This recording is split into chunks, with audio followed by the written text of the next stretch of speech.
The investigation into a mysterious death on a cruise ship takes a sinister and shocking turn.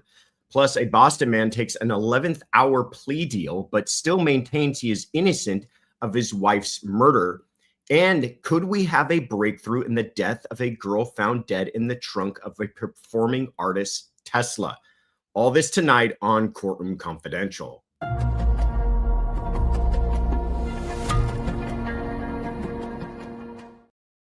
Good evening, everybody, and welcome to Wednesday Night Live from Courtroom Confidential, the fastest growing true crime news channel on YouTube. Thank you so much, everyone, for being here. As you can tell, I'm still away from home. I'm still in New York, still in my lovely hotel room that I'm starting to bounce off the walls here. This is the last time, hopefully, from here, unless things change, unless the weather changes and I can't take off. But the next time you be seeing me, hopefully I'll be back in our normal, spare bedroom studio that you guys are all used to. But hello to everybody on YouTube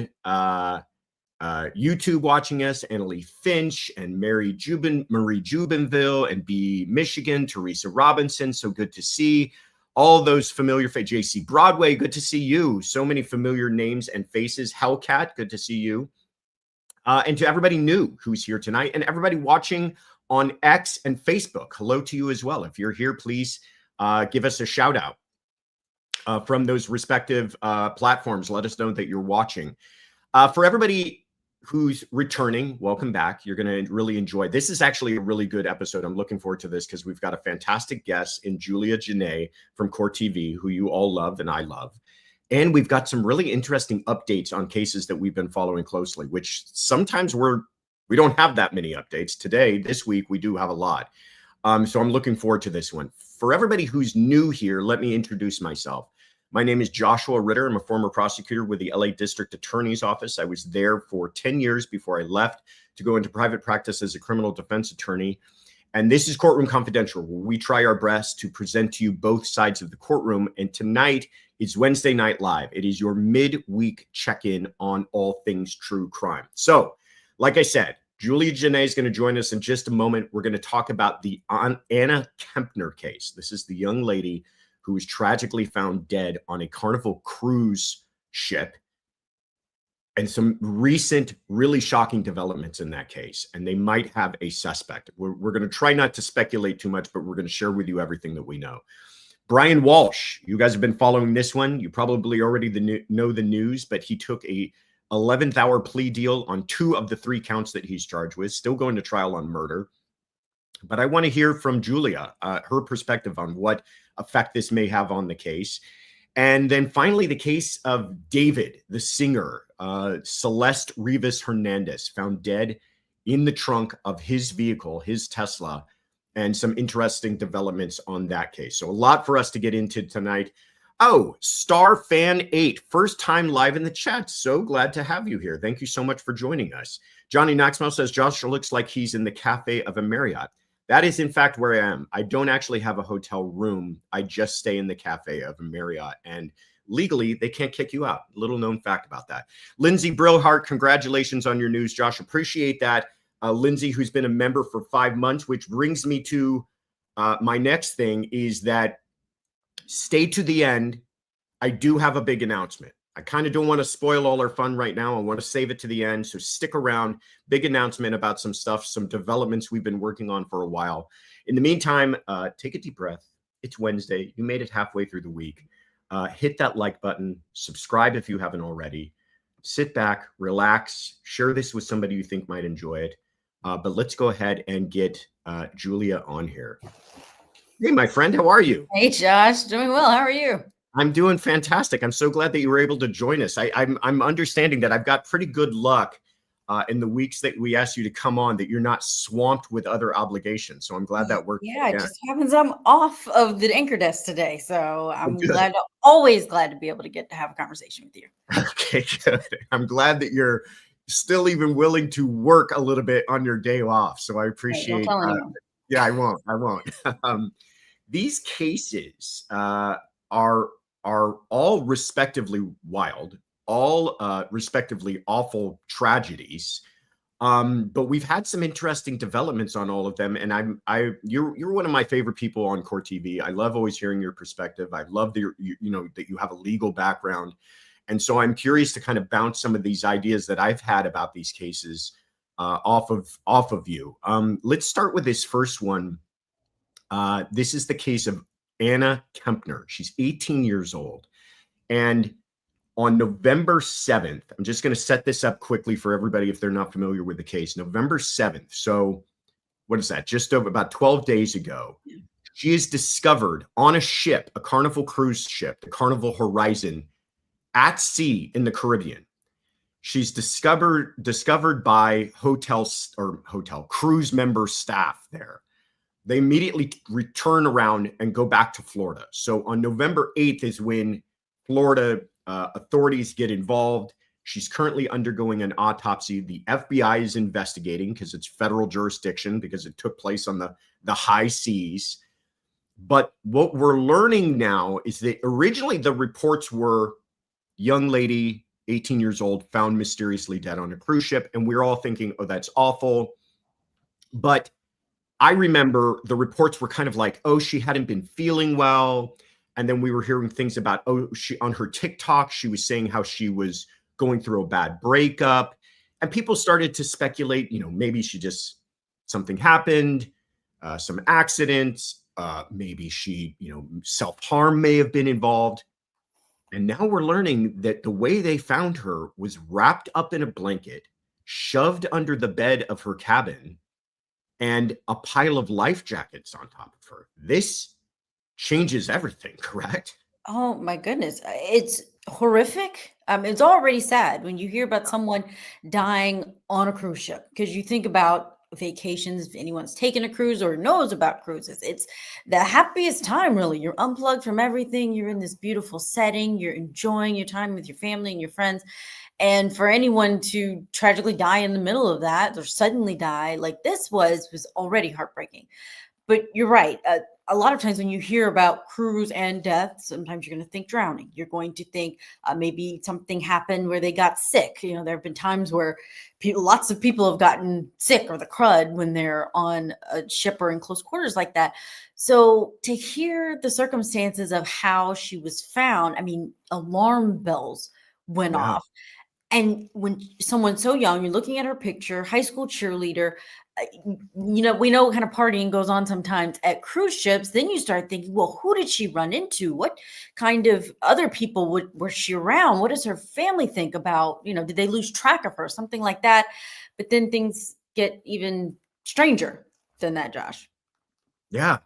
And sinister is the way I describe it. We go from, oh, this could have been a horrible, tragic, like you said, sometimes weird diseases break out on cruise ships, or people have weird reactions, or, and you're in a trapped location. You can't easily get to a hospital. Awful things happen. Yeah. And then we think about, well, maybe, like I said, self-harm may have been involved. But when you hear about, now we know, I guess the thing is, what we know for sure, we don't know a lot of things, but what we know for sure is somebody else was involved in the placement of her body, right? No one, no matter accidental or otherwise, is going to wrap themselves in a blanket, stuff themselves under a bed, and put a bunch of life jackets on top of them. Right. What we don't know, and what we're waiting on, and it's kind of become a theme of this evening, is we're waiting on an autopsy, because right now they have not disclosed cause and manner of death, which could be crucial to even calling this a homicide, correct? That's absolutely correct in the court of law. If you think about the court of public opinion, though, sometimes the public's not quick to want to split hairs when it comes to cause of death versus, what we in the legal field will look at. Okay, it could be tampering, could be something where they covered up or dealt with a corpse in the wrong way. But when the people who are listening to this and they hear these details, no one's thinking, well, maybe she got sick and passed away and someone just did something crazy with her body. It's hard to make that connection. I think it's important to talk about what people are saying, because those will potentially be your jurors if there are criminal charges and this goes to a trial. Can they separate that if the autopsy report comes back with a cause of death that's anything less than a homicide but I think it can also be very difficult. Who knows the status of her body at the time? And it could be that they have, there's an option for undetermined inside of a this kind of situation. So we don't know, and we're hopeful, of course, just for the family and for closure for whoever is involved in being investigated, that they do come out with those results. Something I was thinking about, and this is the problem when we don't have much information. The FBI is being very tight-lipped about this, so they're not releasing. I mean, in fact, all the articles I read said they have no comment at this time. They're allowing the investigation to play out. But with the small amount of information we have, it's always important to ask what were we not told? We were told how she was discovered, but one thing I didn't hear is that and it was a bloody scene, or there was signs of a struggle, or anything like that. So you would think if her cause of death were obvious, gunshot wounds, a bashed in head, stab wound, something like that, we probably would have heard that information along with the other information we've already heard. But and again, I'm just speculating, but given the fact that we weren't, and they're waiting on autopsy to determine cause and manner, makes me think it might be something along the lines of some sort of overdose, perhaps maybe like a strangulation, suffocation type situation, But again, it still doesn't mean foul play involved in her death. I wonder what more too we would have learned from that emergency motion that was filed in the this is her father's girlfriend who was there on the trip, sort of was mother figure. And in that emergency motion that was filed in their family law case, has nothing to do with this one. But I thought the language in that was very important, that the FBI is investigating that the minor children may be looked at as being possibly involved or may have some criminal charges there. So I think that's pretty strong language for an attorney to go so far as to put an emergency motion. But they didn't say anything to make it clear that she had been murdered. It said sudden death. And I think that's very telling. Let's go through that right now, because I agree with you. As the lawyers, we recognize careful language and when they're being very particular with their words. So just to catch everyone up, today, I think it was information, or yesterday, information broke that her mother's name is Chantel Hudson. I think she's no, pardon me, not even stepmother. It is, it's her father's current romantic girlfriend. Sorry, you're right. Her father's name is Christopher Kepner. He is dating a woman named Chantel Hudson. Chantel Hudson is currently going through a custody dispute with her prior husband. And she has her own children who are being described in the media as the stepbrothers and sisters of Anna. Okay, so just so I hope everybody understands how that all works out there. She filed an emergency motion to continue her custody hearing, and here's a couple of quotes from it. The respondent, meaning the stepmother, has been advised through discussions with FBI investigators and her attorneys that a criminal case may be initiated against one of the minor children of this instant action. Any testimony the respondent may give, either written or oral, could be prejudicial to her or her adolescent child in this pending criminal investigation. Therefore, respondent cannot be compelled to testify. Translation: we don't want to continue this custody hearing because one of my own children, minor children, is being investigated by the FBI.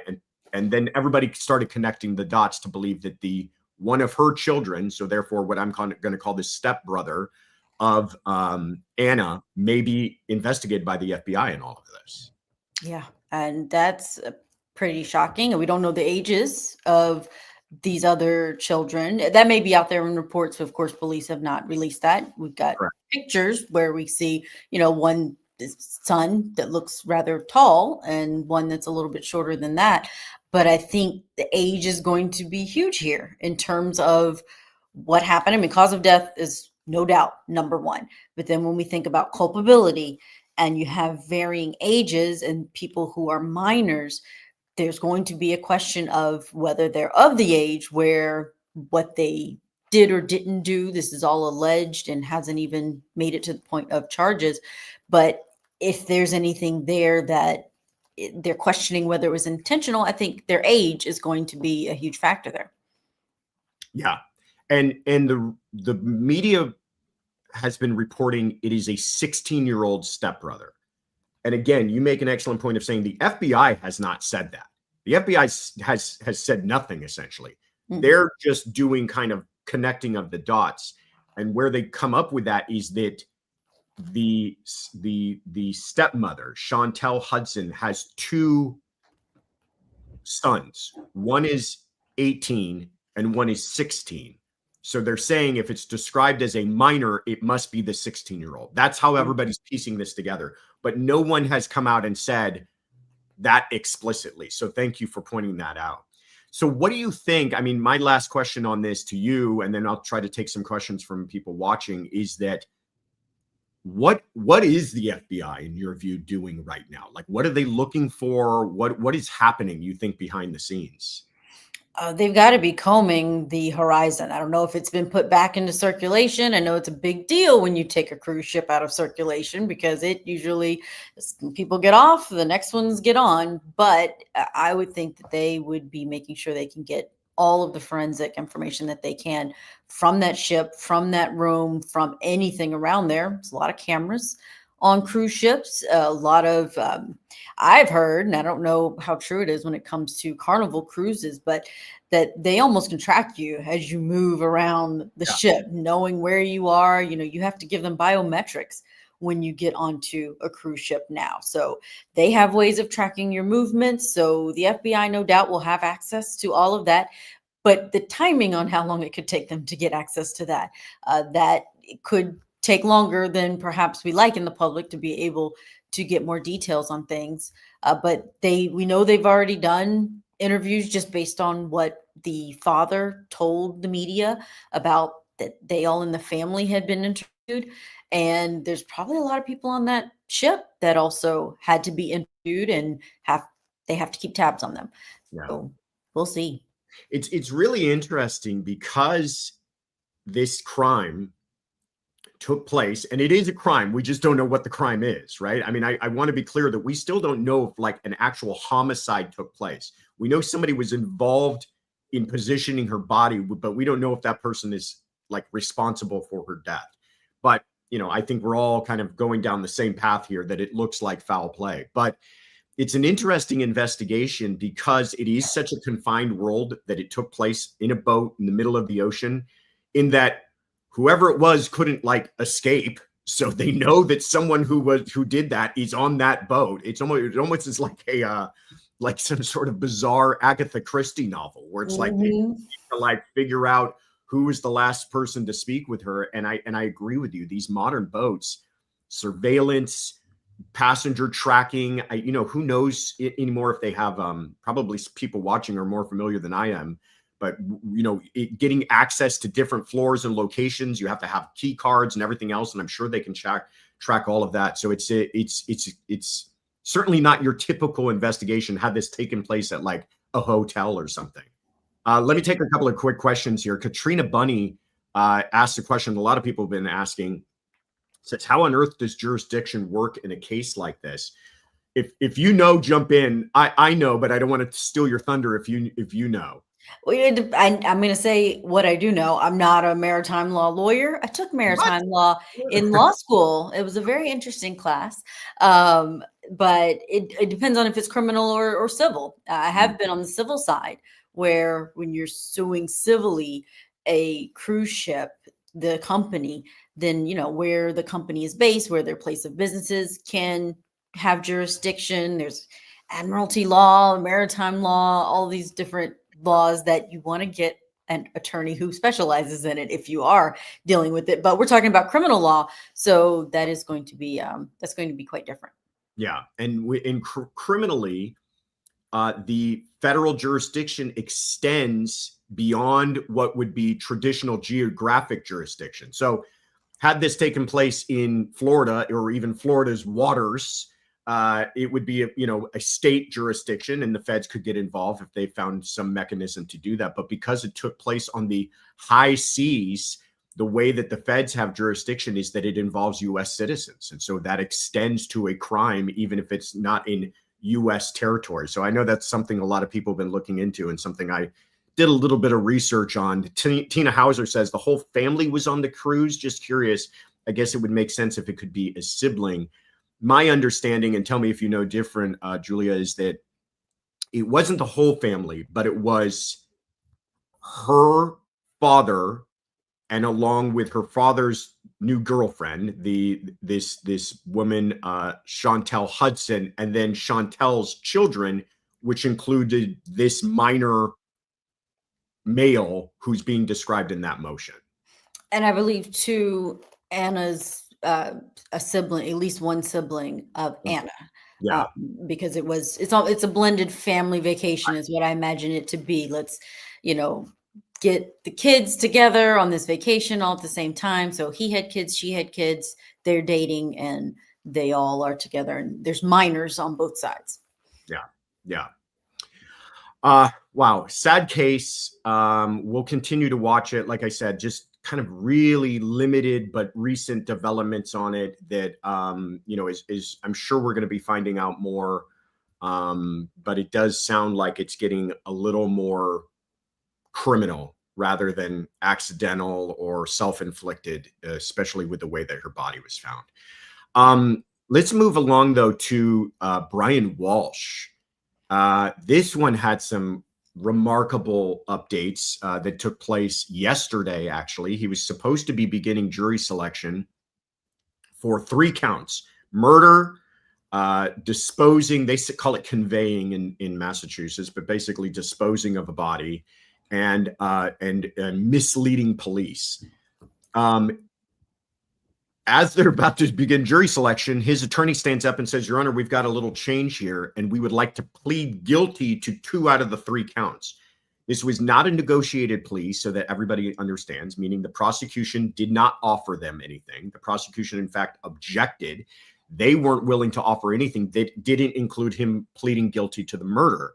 So instead, he pled guilty to misleading police and disposing of her body, and now he's still in jury selection and will soon begin trial for the murder. Everybody's going, what the heck's going on here? What's the strategy? What am I missing? Julia, what am I missing? I feel like I'm missing something, because I just can't quite wrap my head around why they might be doing this. I've got some suspicions, but I'm curious to hear your thoughts. Oh, I've seen it happen before. That's the only reason I was not surprised that it happened.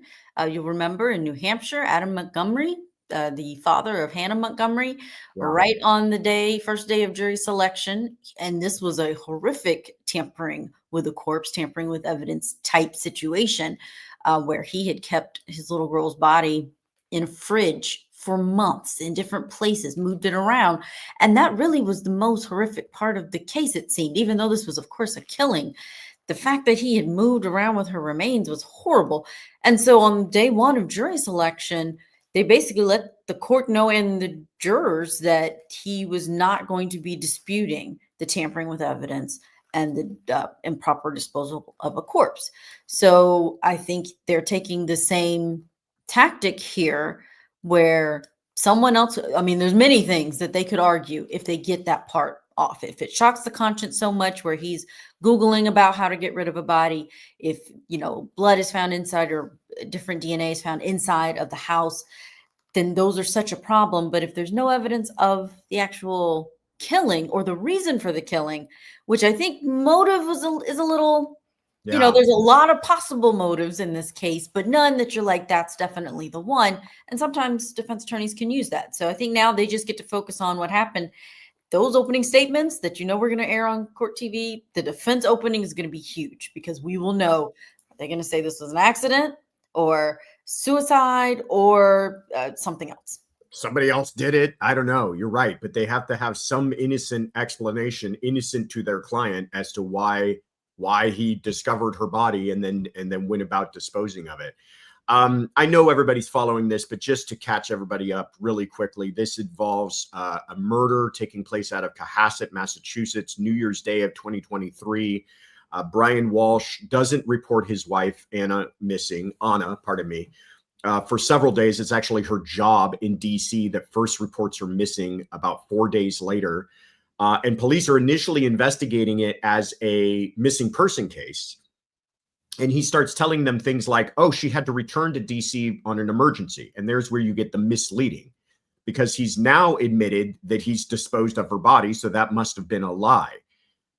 Where the investigation takes a remarkable turn, and what I think may be the motivation for why they took this plea, is that they find Google searches on his son's, they share 3 young children, on his son's tablet. And those include such top 10 hits as quote, dismemberment and best ways to dispose of body, quote, how long before a body starts to smell, and quote, hacksaw, best tool for dismemberment, best tool to dismember. It always blows my mind to think about somebody sitting in front of a computer and tapping out these searches and looking for the results on Google or whatever. Here's though something, and tell me if you think this is what the defense did. None of that talks about murder. None of it says, how do I murder, best poison to murder. Poison, yep. Best, I remember the James Craig case, poisons that can't be traced, things like that. That's thinking murder. Mm-hmm. All of this is thinking dead body. Now, what do I do with it? Do you think that's what they thought to themselves? I think that's certainly the case. They basically had to admit to what the prosecution has them dead to write on. What Brian Walshe, it's clear. And if you try and convince a jury that he didn't do any of it, I mean, they're going to get to murder really quick, because clearly this other stuff, they have an overwhelming amount of evidence. But if they can separate that and say, yeah, he did all these things. Another case I'm going to throw out there that we covered, the Ingolf Turk one that happened in New England. I think in Boston is where that one, in the Boston area.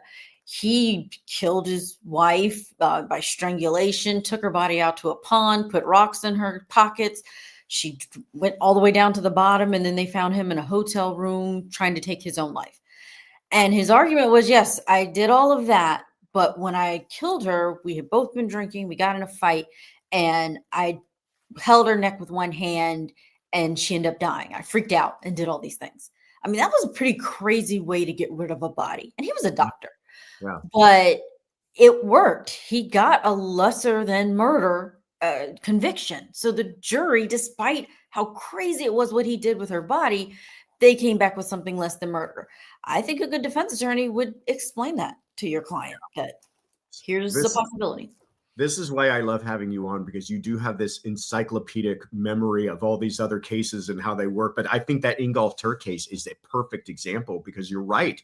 They did kind of go with this same, I'm not really responsible for the death, but I did do something with her body, and I fully admit that. And it's almost like this idea of, if I admit to something so horrific, then maybe you'll believe me when I say, but I didn't do that other thing. And I think that might be the same gamble that they're taking here, because it did work in that Turk case. I agree with you. I think that's a win for his attorneys in that case, that he came out of that without a murder charge.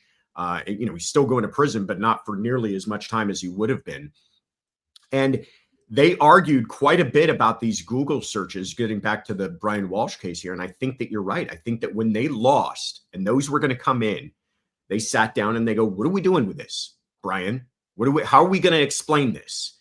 There's no way that you can have an innocent explanation for why you're searching for this type of stuff when your wife is missing. So I think we need to just say you did something bad with her body, but you didn't actually cause her own death. And now, like you said, we're going to find out whatever that theory is in opening statements. It's going to be key. What's really critical, Josh, and I think this is what makes it really tough, especially in a situation like this one. He's been in jail all this time. Why? And it's been years. Why would you sit behind bars? And the jury likely won't know. They won't know that he's in jail, but they will know by process of elimination that he didn't come to police and say, look, this is what I did. I'm sorry. I know you've got all of this evidence. I did do that, but I didn't do X, Y, Z. They're going to know that he waited until now to plead to those. And I think a jury's going to have a hard time saying, okay, you held on to this secret for this long just to tell us so that we will let you go. I think if you're the defense attorney, you're going to be working really hard to make sure they don't know about him going through the incompetency hearing right before trial and that he's been in jail this whole time waiting. I agree with you. And I also think, jurors may buy that. I don't know what I'm trying to say here. That jurors can understand panic, I think, and jurors can wrap their heads around people doing crazy things under crazy situations. But what in the world is going to cause you to cover up the death of your own wife, right? Like this, I guess what I'm trying to say is if it were different circumstances, if this was an affair of his own and he had other reasons to maybe not want it discovered or something like that, but you find your wife dead, you call the police. Oh my God, she's dead. I need help. What reason would you possibly want for covering it up?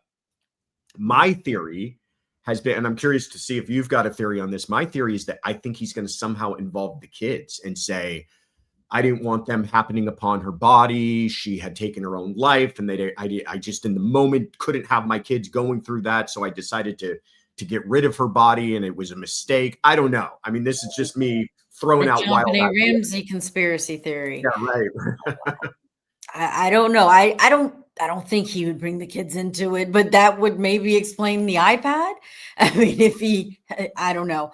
But I can't take credit for this theory. One of the guests on Vinny's show last night, Vinny Politan, of course, closing arguments at 8:00 going on right now. They surmised that he could have wanted to get the insurance. We know he was going through a lot at the time, and he was on the outs with Anna. Like, they were not having a good marriage at that point. He believed that she was cheating on him. She was living sort of in DC. She was working and just coming home on like the weekends. And if it would have been beneficial to him for her to be deceased, then he could perhaps get some kind of insurance, but then that doesn't explain the dismembering or the hiding of everything. So I think they're going to go with heat of passion. I think that's the only one that makes the most sense, that you realize people are going to look at you like the killer husband. You're already on the outs with her. She ends up dead in your house. You all were fighting, but she fell down the steps or something like that. Yeah. One other theory I have, and I'll share, and then I want to move to what the prosecution's going to have to do. You mentioned it earlier about motive. That's still a question here in this case. Is I'm wondering if he might say, listen, I was already under federal indictment for art fraud. I was already considered a criminal. The last thing in the world I needed was a dead body in my home. And I thought that, I'm doing my best to try to get out of prison.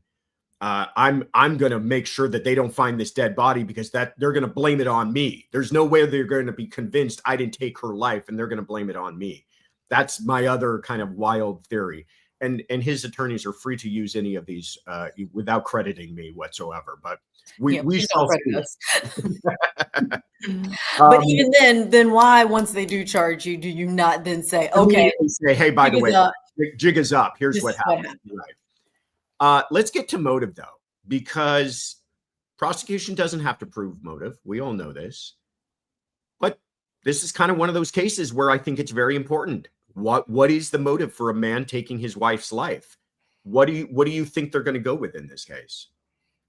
It has to be some kind of an argument gone wrong to fit into this case, because they've got some situations that they can't get around. They can't get around the fact that she potentially was having an affair, that he knew about it, and you can't argue we were fine, everything was loving, and then she just fell down the steps. Like that, I'm throwing the steps out there just because I feel like that's a lot of times what we hear.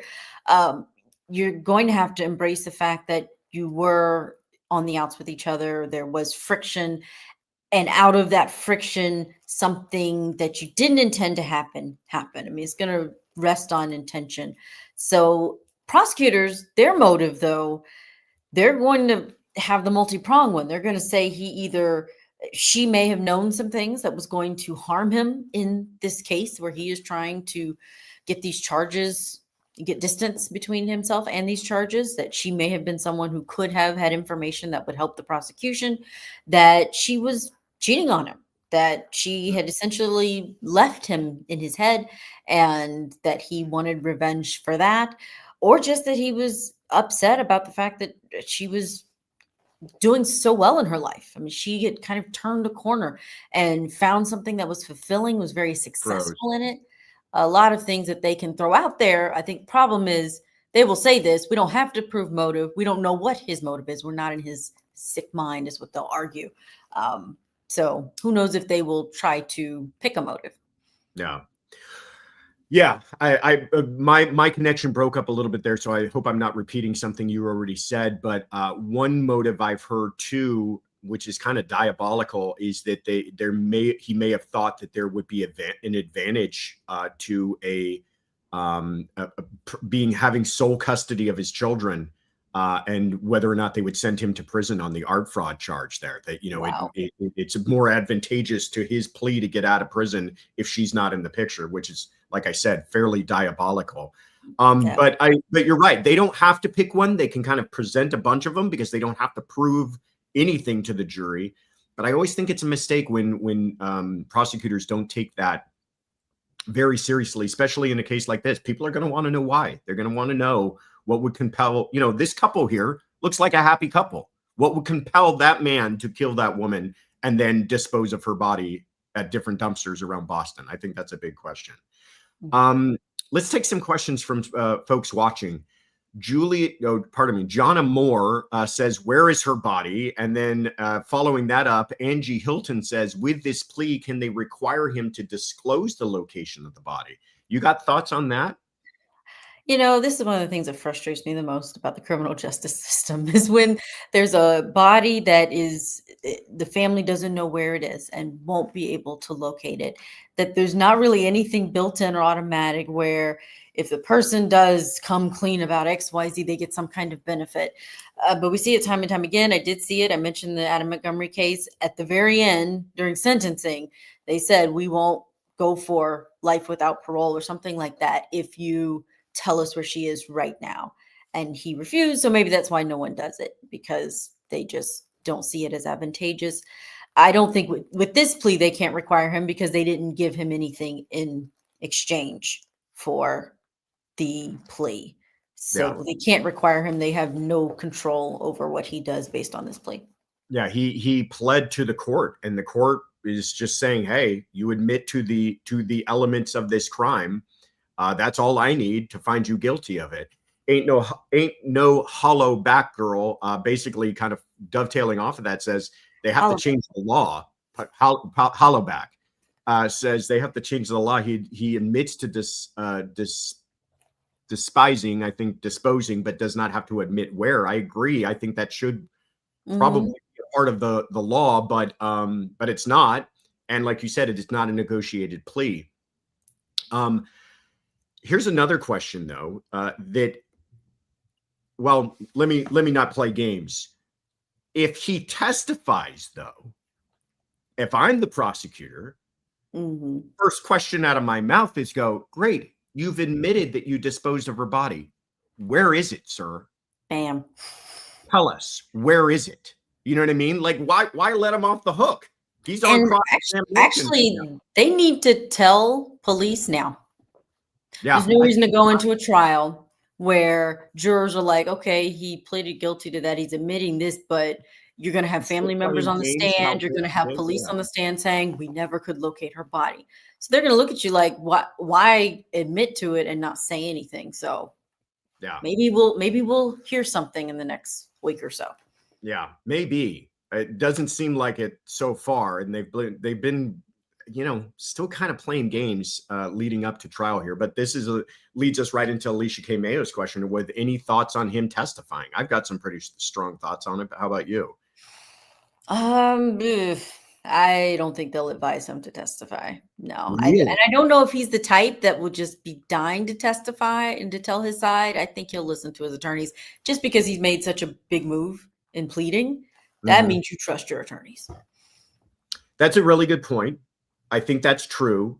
But at the same time, I don't know how he then explains why he disposed of her body otherwise, right? Unless they just want to save the whole thing for argument and then get up there and say, listen, we admit he admits he disposed of her body, but they never proved to you beyond a reasonable doubt what happened. I think it's too big of a question. And the only person who can answer that is him. To your point about Ingolf Turk. That's true. Right? He did take the stand. I just think Brian has a lot of other things that are going to come out that he's got to explain. And, why were you trying to track her down? Why were you basically, stalking her through a PI? There's more that I think would eventually come out, and he'd have to answer that question that you just mentioned. Where did you do the disposing? Why did you do it? How did you do it? What were you thinking when you went to the hardware store to buy XYZ?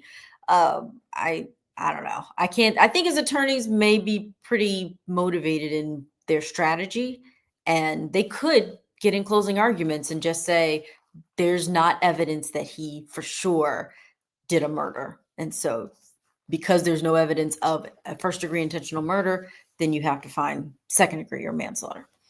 You could be right, and you are smarter than me. And so I think you might be right. I feel like if you're going to take this gamble, it's kind of like, let's go all the way with it and just put him on the stand there and see if people buy this whole thing. I don't think he's likable. I don't think he's going to come across. Even if he says everything right.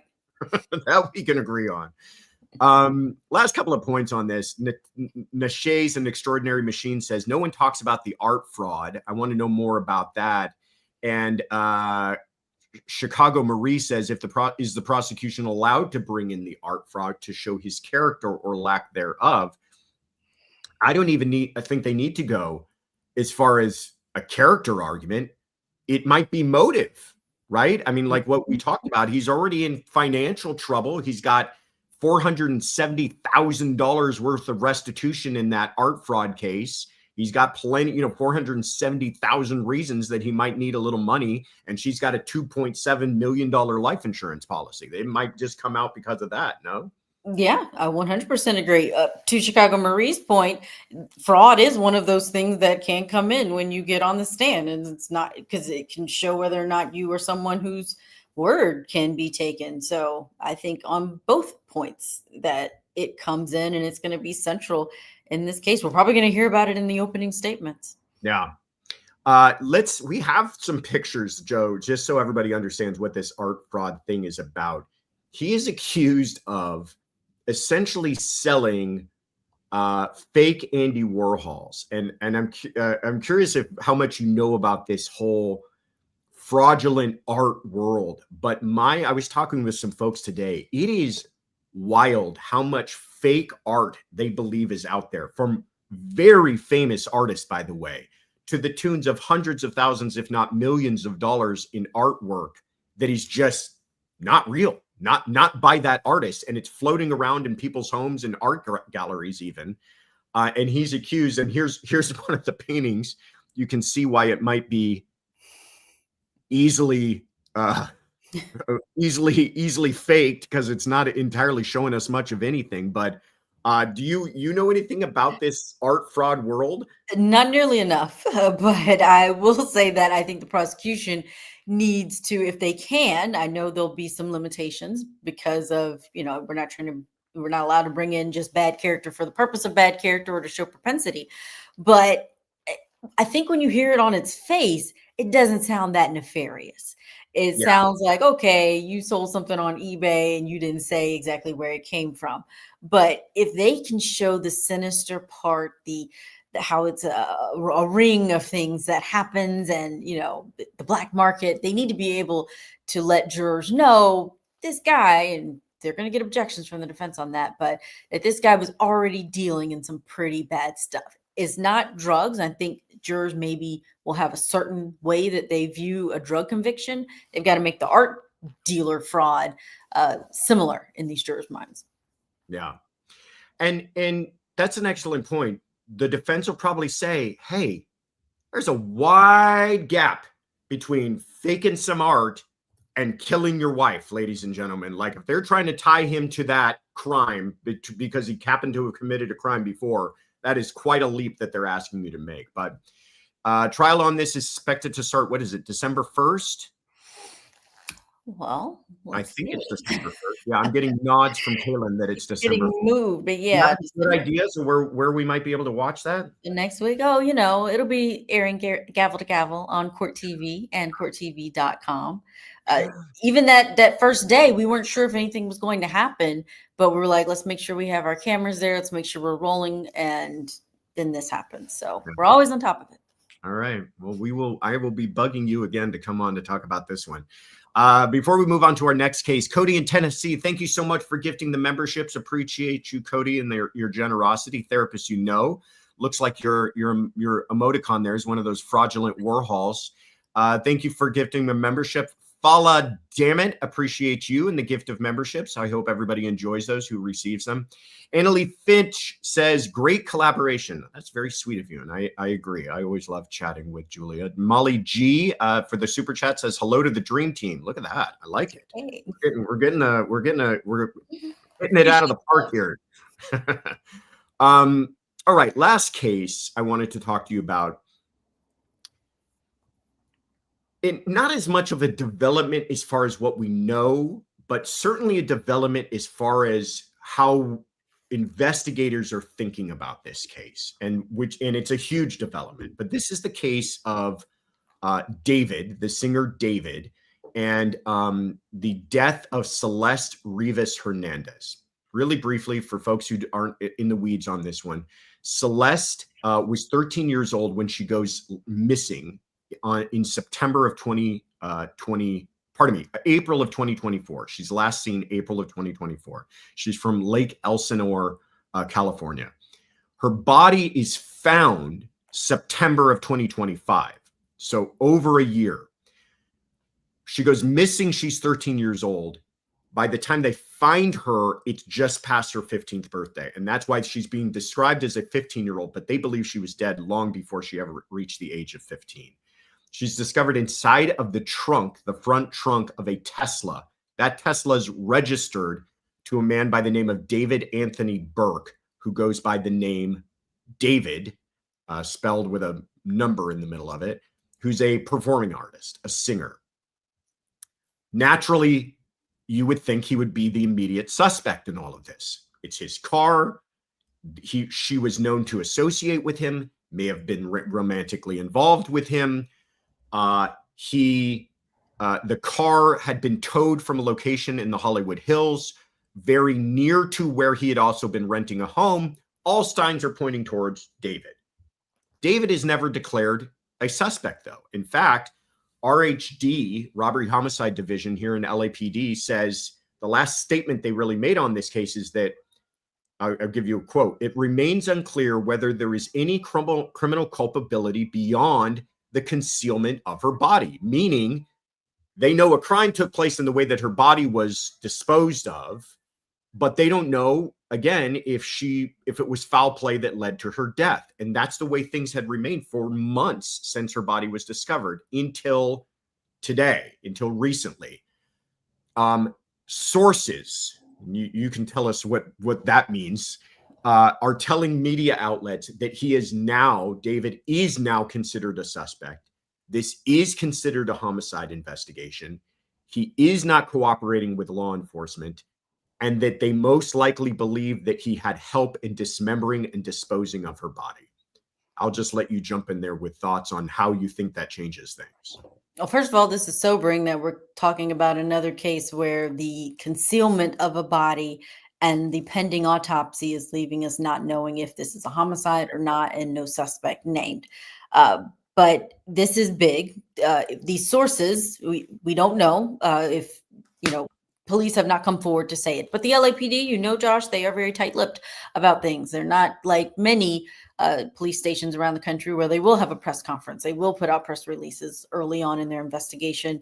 So it's coming from sources who have spoken to either ABC, People, and or Daily Mail, saying that this is what now a police source is confirming. The big thing that is a change for me, not just that he's a suspect and that this is a homicide investigation, because I think we kind of thought that that was possible, that even if they say they don't have enough at this point, they can't be ignoring it. They've got to be looking at it like a homicide, but that he's not cooperating. Because in September, the police did reveal, or there were strong reports that he was cooperating, and he has representation. He stopped his tour that he was on. So I think that raises a lot of flags for me if he's no longer cooperating, because if he didn't have anything to do with this, I think the last thing you would do is stop any kind of cooperation with police. Yeah, and I think that's a loaded term to cooperation. I was thinking about that today. So originally his PR people are the ones who said he's fully cooperating, whatever the heck that means. Then this source, so it's not LAPD, I've just read you the statement that has come from LAPD. That's the only thing they've ever said. Now this source is saying that he's not cooperating. And I was thinking about that. He's got a lawyer at this point. He knows LAPD is investigating. He's hired a criminal lawyer. As a criminal lawyer myself, I would tell my client, we're not talking. You're not talking to the police. I will talk to the police. I will help them in any way that we can. But you yourself, David, are going to sit right there and not talk to anybody. Would that be considered not cooperating by police? It might be categorized that way, but I don't know if I would necessarily say that's entirely the actions of a guilty person. What say you? That's a fair point. That if I just would have imagined, and you're right, that did come necessarily from his camp and wasn't disputed by LAPD in terms of cooperation. But if they are now saying he's not cooperating, I think that would be problematic if they ask for a sit down with him, and just because the attorney said I need to be there for any sit downs, that they consider that not cooperating. But and my question is to you, if this is a situation where he has attorneys and he's saying he's not involved, would you then go with them and have a conversation with police, but be there, similar to what we saw with Alec Murdoch? Yeah. So such a great question, because I've been in that situation many times, right? Even when you have a innocent client, one of the only advantages you have as the defense is to keep your mouth shut, right? It's like, that's the one chip that you have, that you don't have to talk. And when you start to talk, you lose that advantage completely. I would say if I would sit down with David and have him talk to police if he had some rock solid alibi, right? If it were something where last time I saw her, she was alive and well with these 3 individuals who I'll happily tell your name. And then I took off on tour and I was gone for months, and before any of this ever could have taken place.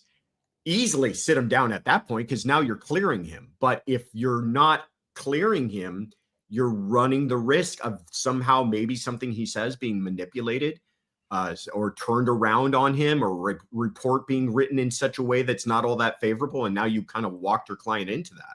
That's true. And there's also the potential for other kinds of charges that have nothing to do with this because of Celeste's age. I think there was a question, especially early on, if she was 13 when she disappeared.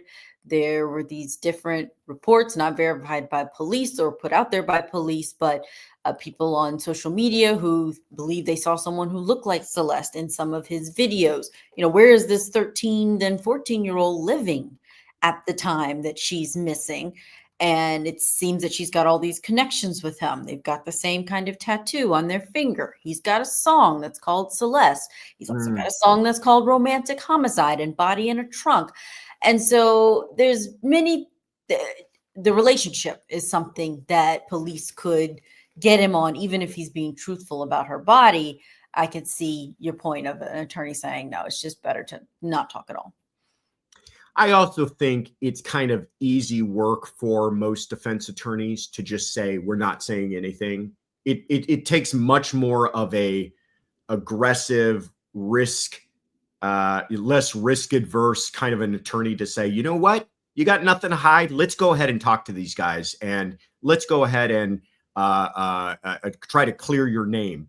When the much easier route for an attorney is, you're not saying anything, because then they can't be blamed, right? You know, just kind of getting into the weeds on how some of these defense attorneys think.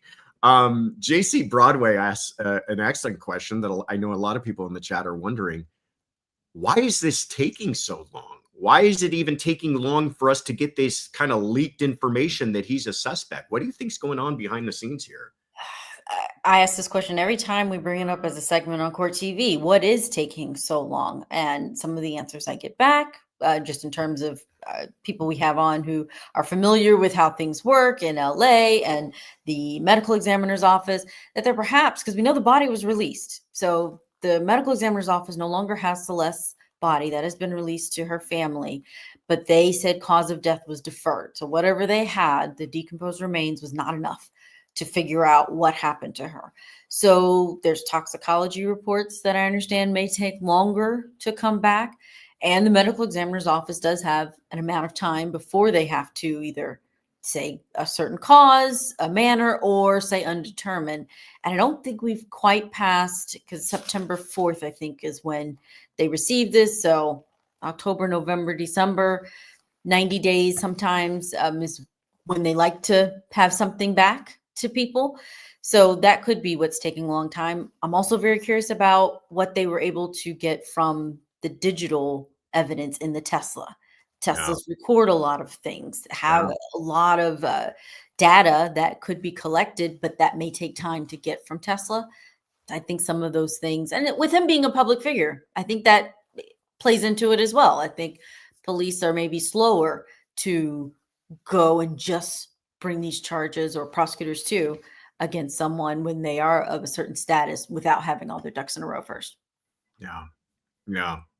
Well, I know RHD is top of the game when it comes to criminal investigations. So it's not that I lack any kind of trust in that they're doing the right thing. It's just, I wish we were being spoon-fed a little more information, because it just does seem very frustrating for us on the outside looking in. Julia, you are such a pleasure. It's always so nice to talk to you. Anything coming up on Court TV you want us to know about? When are you going to be on next so people can check you out there? Well, we are covering Georgia v. Matthew Lands this week, so definitely tune in for that. We've got a lot of trials on deck, even through the Thanksgiving holiday, rather. I'm surprised that there are still some trials that are going to be happening. So I'll be back on air. I'll be back on the desk on Monday, but I'm always on noon to 3 p.m. And of course, we've got coverage throughout the day, starting at 8 a.m., ending at 10 p.m. Love it. Love it. I'm sure those lawyers who are doing those trials through Thanksgiving are just loving life right now. I mean, when it's time to go, it's time to go. Time to go. You're the best. Thank you again. I appreciate it. Thank you for having me on. Take care, my friend.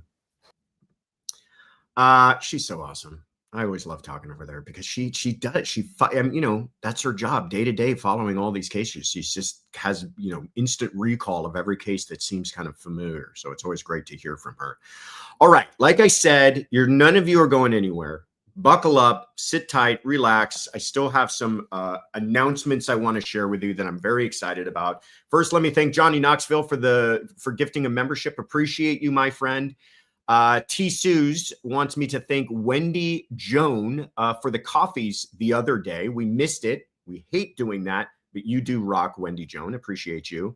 And Potter, thank you so much for supporting the mods with coffee, keeping those mods wide awake. Teresa Robinson for the gift of coffee to the mods. Appreciate you as well. Announcements, merch, cool things coming up, holiday schedule, all of that. But before we get to any of that, please sit tight for a word from our sponsor.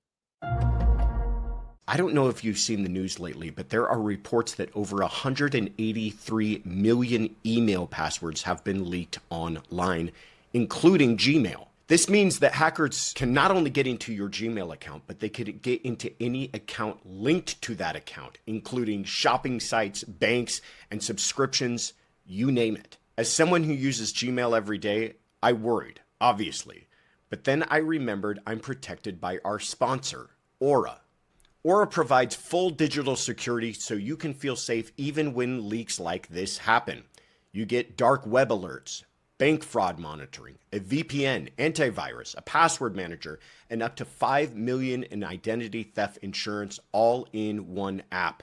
Try Aura free for 14 days right now. Just go to aura.com/courtroomconfidential. It's free to try, it protects you, and it helps support the show. All right, everybody. First, let me tell you about our website, thecourtroomconfidential.com. I want you to go there. I want you to check it out for 3 very important reasons. And those are messages, membership, and merch. First, every Sunday, including this Sunday, we do what's called Sunday Fun Day around here at Courtroom Confidential. And that is where we answer your questions from messages that you've left us throughout the week. Well, how are you going to leave us a message? You leave us a message by going to thecourtroomconfidential.com, click on leave us a message, and we will answer those live this Sunday at 9 a.m. Pacific, noon Eastern. Membership. A lot of people received gift memberships tonight. Ms. Lisa just became a member. Thank you so much. For all of you who want to join the cool kids and join the CC crew, go to thecourtroomconfidential.com and click on become a member and find out about all the perks that we have. And if you click on the shop button, you can find out about all of the merch that we have. We have a bunch of colors, including this one. What is this? What is it, Tiff? It is not one of our new fall colors. I saw somebody guessed earlier. Therapist, said, in Josh, we jade. Look at that. God, therapist, I feel like just full-fledged brain power working on the shirt colors. Unfortunately, that is not the name of it. What is the name of this shirt, Tiffany? Seafoam, Lagoon Blue, says Afton. Mint Julep, says Pammy.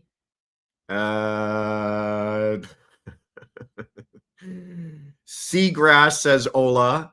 What is it, Tiffany? Tell us. Don't keep us in anticipation. Light green, boo. Boring. Always boring. Seafoam, a little bit better. But we have the new fall palette. Is that what we're calling this? I think it is Seafoam, says Kaylin, which includes some different colors. So check that out. But on top of these new colors for the fall, we have new holiday merch. As you see up there, all designed by Kaylin here at Courtroom Confidential. They're all fantastic. And a lot of them are not even holiday necessarily based. So some new fun stuff that we have up there on the website. Please check it out, including jammy pants and new mugs and my beanie. I don't know where I put my beanie, but a lot of cool things that you guys can check out at thecourtroomconfidential.com if you click on the shop. What did you miss this week? Well, on Monday, we had the true crime docket. We talked about Lindsay Clancy and Mark Sanchez and Matthew Farwell and Brian Walshe and a bunch of other cases. Please check that out. That's already on the website.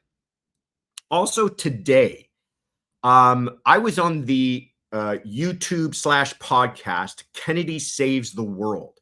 If you guys remember Kennedy, she was a former MTV VJ, and now she's a Fox News personality. She's an absolute crack up and a hoot, and I really love chatting with her. And we talked about the most recent developments in the Anna Kepner case, the cruise ship mystery. She's got some very, very funny thoughts on cruises in general. I'll just say that without stealing her thunder. You guys should check it out. We had a great chat today, so I was very honored to be on her podcast. Stay tuned.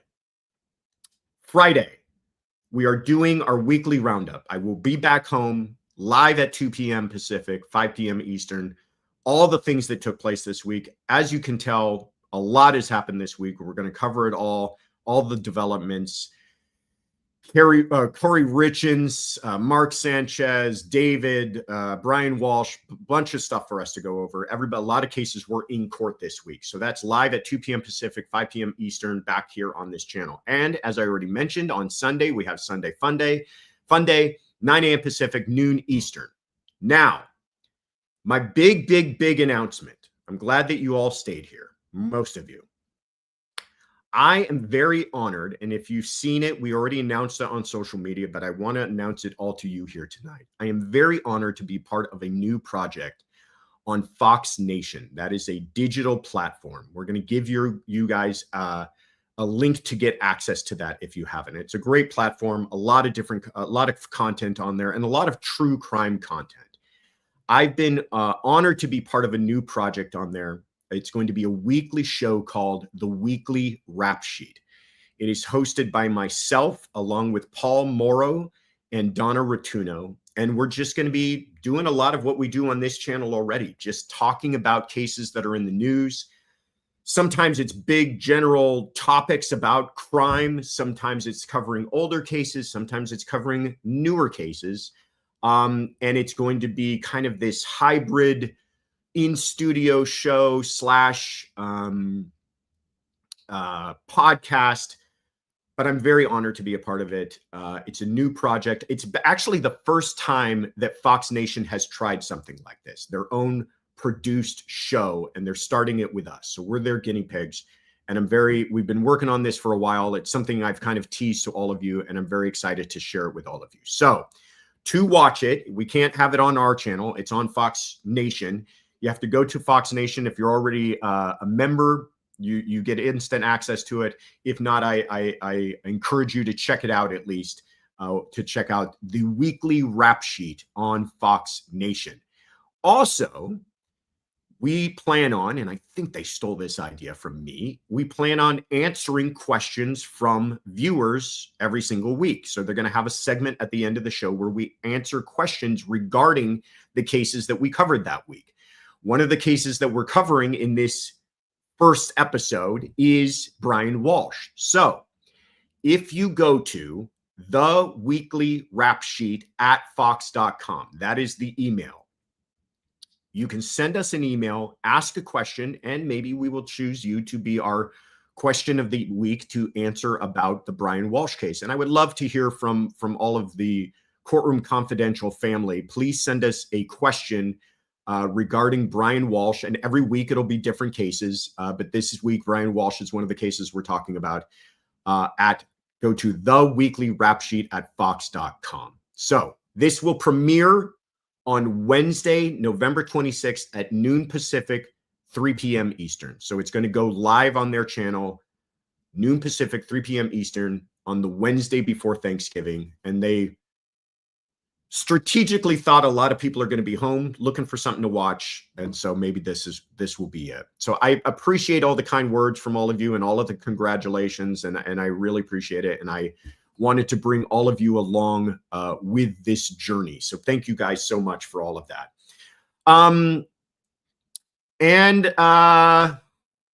That's it. That's the big announcements. That's all I've got for you guys. I think that's quite a bit. I'm glad that you stuck around to the end. I always try to tease that. But please check out the Weekly Rap Sheet if you get a chance. I'd love to get a good groundswell of support for this first show coming up. In the meantime, let me thank all of you for being here, all of you for carving out a little bit of time on your Wednesday evening. Special thanks to Julia Jenae for all of the insights that she gave us this evening, for all of you for showing up every single week, and for all of you folks who are new here tonight, for everybody who gave a gift and contributions and super chats, and everybody who decided to become a member or got gifted a membership. Welcome. Special shout out to Afton, Shy Gal, Kathy, and Therapist You Know for being our mods and just keeping us all in line and everybody happy. Kaylin, Kaylin, you do everything, and we don't thank you enough, but you keep this ship running very smoothly. And Tiffany, you are, in fact, the best thing that ever happened to me. So thank you guys so much. Have a great Wednesday. We'll see you all on Friday. Take care, everybody. Bye-bye.